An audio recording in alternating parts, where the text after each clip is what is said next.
على الحسين.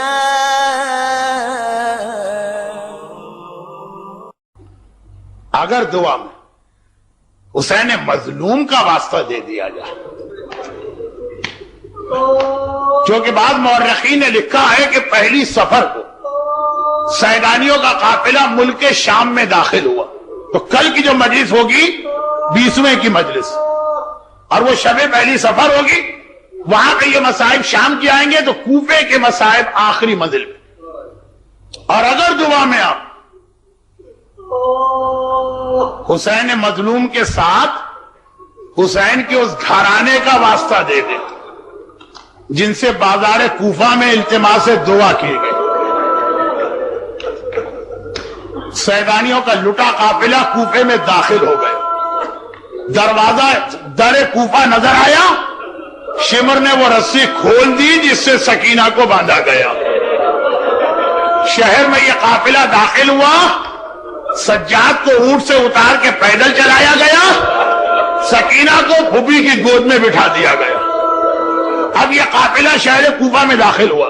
اب یہاں پہ دو باتیں، عمر سعد کو جلدی ہے دربار میں جائے اور انعام لے، وہ چاہتا ہے جلدی سے یہ قافلہ دربار میں یعنی دارالامارہ میں پہنچے. ابن زیاد کہتا ہے کہ رک جاؤ، ابھی میرے دربار میں نہ آنا، بازار کوفہ میں قافلہ روک دو.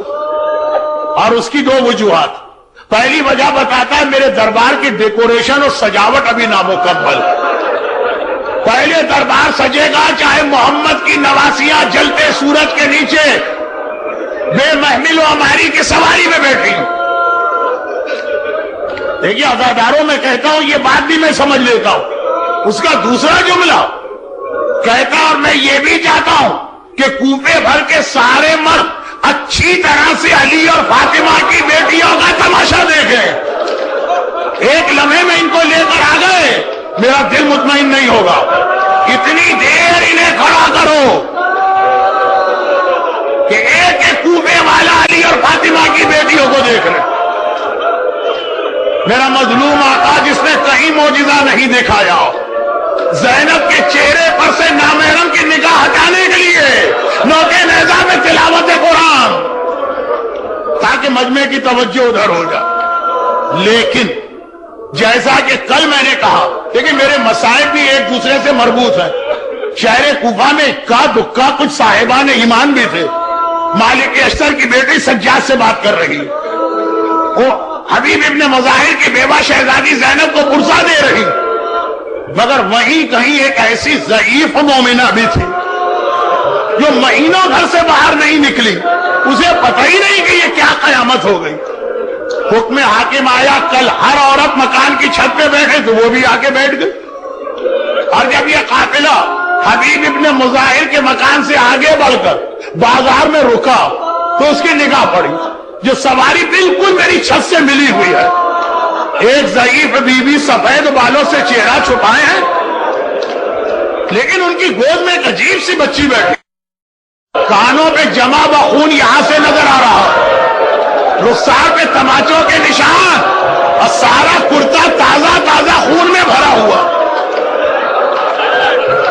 مگر اس سے پہلے کہ ام حبیبہ سمجھے کہ یہ کیا واقعہ، بچی نے سر اٹھا کے کہا، پھوپھی اماں بہت پیاس لگ رہی ہے، کیا یہاں بھی پانی نہیں مل سکتا؟ زینب تو کیا جواب دے، اس مومنہ کا دل تڑپ اٹھا.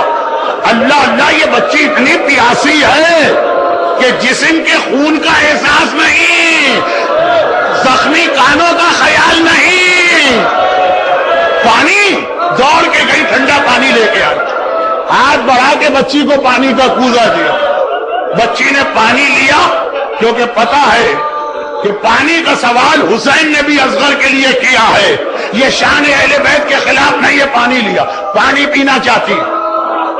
ضعیفہ کہتی ہے بچی پانی پی لے، پھر میرے حق میں دو دعائیں کرنا، کیونکہ خدا تم جیسے یتیموں اور قیدیوں کی دعا کو بہت جلد قبول کرتا. بچی بہت چھوٹی ہے مگر مشکل کشا کی پوتی ہے.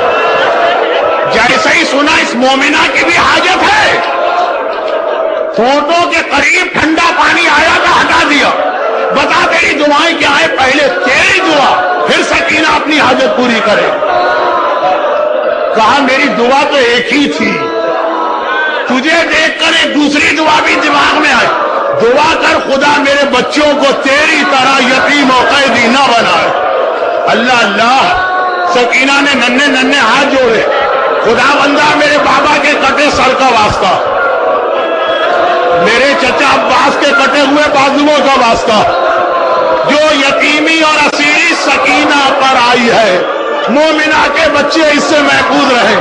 ہاں اب تیری دوسری اور اصل دعا کیا؟ کہا بس اب ایک ہی دعا. بہت بوڑھی ہو گئی, زندگی کا بھروسہ نہیں, مرنے سے پہلے ایک بار خدا مجھے مدینے کی زیارت کا موقع دے.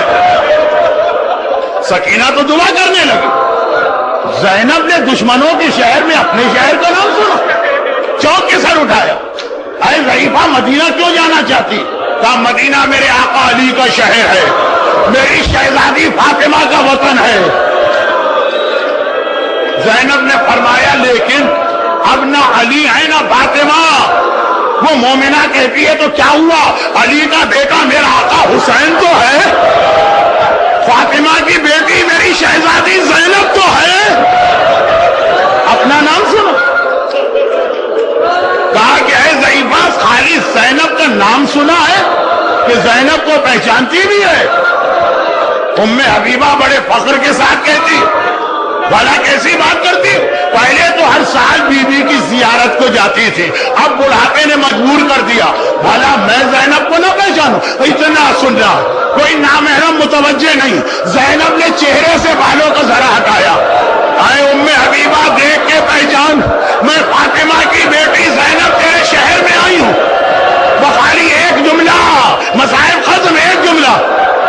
ام حبیبہ نے زینب کو دیکھا, تڑپ کے کہا شہزادی آپ کی چادر چھن گئی, آپ کے بازو میں رسی بن گئی. میرا آقا عباس کہاں چلا گیا؟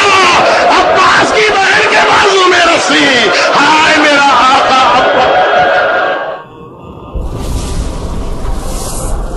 السلام علی الحسین